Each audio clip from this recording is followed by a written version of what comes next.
Market bulls are limping into the end of the third quarter as risk is repriced for a land of higher yields and battered supply chains. Will sentiment improve in October, though? Let's check in with Tematica Research Chief Macro Strategist Lenore Hawkins. Lenore, good to see you this morning. Hey, listen, you heard us talking before we went into break. I'm getting a lot of guff, let's just say, from my more bearish take on the economy and stocks. But should I not care about supply chain bottlenecks and inflation? Should you just jump into this market hand over fist? Well, I'm with you on that the supply chain problems are persisting. I'm absolutely with you that there are some real fundamental problems. But when we start talking about inflation really sticking for the long run and not being transitory, and by transitory, I'm not saying this is like a quarter or just 2 quarters. I think that's not really taking in the full picture. So first off, if we look at what actually is going on with inflation, over the past year, we've had 9 months where core CPI averaged all of 0.12% month over month. For 3 months, it averaged 0.85. Now, that's the big inflation story. That's not crazy inflation. And the data out of Europe this week has been really pretty muted. Now, the real problem here is to get inflation that's really going to stick. You need to have wage increases break above the prevailing inflation rate to generate real income and spending power that's really going to be able to perpetuate an inflation cycle. And what we're actually seeing here is that, in fact, unit labor costs, which is productivity adjusted for labor compensation, that has about an 80% correlation with headline inflation and an 82% correlation with core CPI. That's the real inflation measure. Q2, that's the latest recorder, the year over year pace, it retreated from 2.1 in Q1 to below 0.2. So we're seeing below 0.2% growth in the thing that really you need to get sustained inflation. That doesn't mean we're not going to see these price shocks. Like you're saying, those supply chains, a year ago, we were talking about oil at below $0 a barrel. So yeah, we're going to see all kinds of crazy price problems. We've got, over 60 container ships stuck outside the ports in the US, but they're going to get unloaded sometime. All those people in the labor market who are kind of on the sidelines, we've got angst in the labor market, they're going to get jobs. It's not a permanent change. So what about all these companies? I'm continuing to play the role of Brian Sozzi here.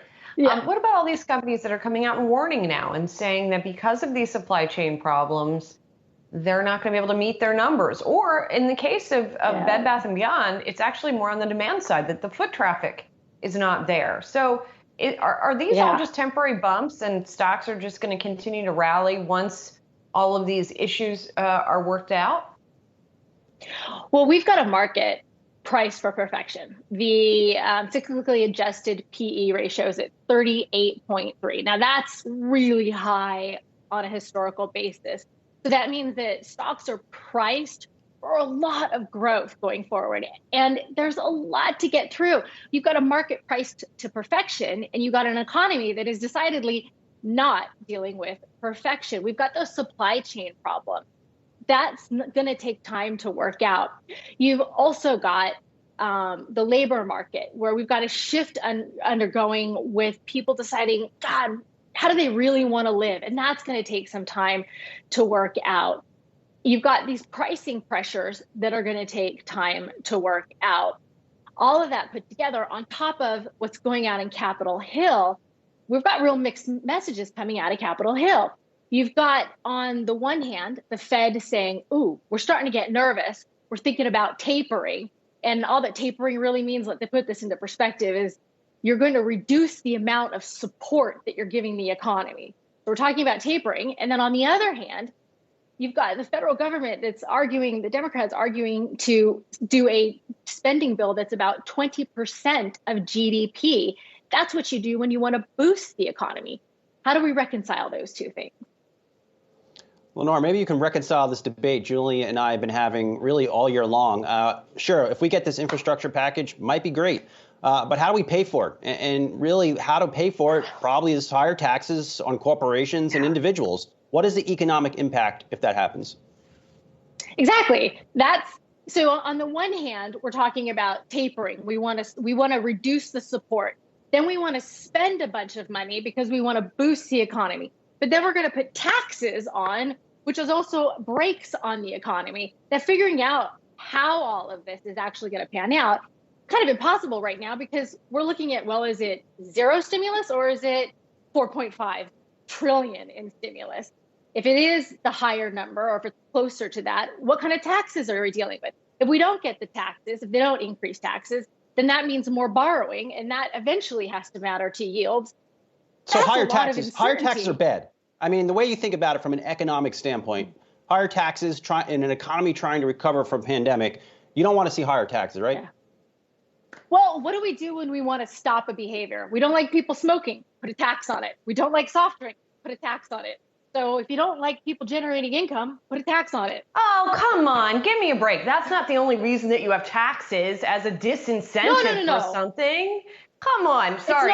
My annoyance is with my co-anchor here who just like has a blanket taxes are bad kind of attitude. Well, it's not. We don't tax income to not generate it, but it's disingenuous to say that we know taxing a thing reduces the thing. So if we tax income generation, then you're reducing income generation.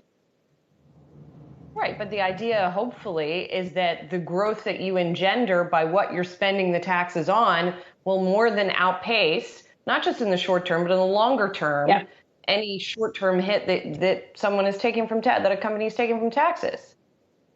That's the idea. It is, absolutely, but that's not what we've seen happening. We've seen that as government spends more and borrows more, each dollar of government spending is resulting in less than $1 of GDP growth. We're seeing that in the US, and we're seeing that massively in China. It used to be for China and for the US that you could borrow $1 and that would generate more than $1 of GDP. That's a great idea. That works for a company, that works for a country. What we're seeing now is each dollar that is borrowed is resulting in significantly less, and every incremental more amount of borrowing is resulting in smaller and smaller increases to GDP, and that's not good for anybody. I think Julie's mad at me, Lenore. It's okay. We'll take it offline. I appreciate the discussion. We'll leave it there. Tematica Research Chief Macro Strategist Lenore Hawkins. Good to see you. Have a great rest of the week.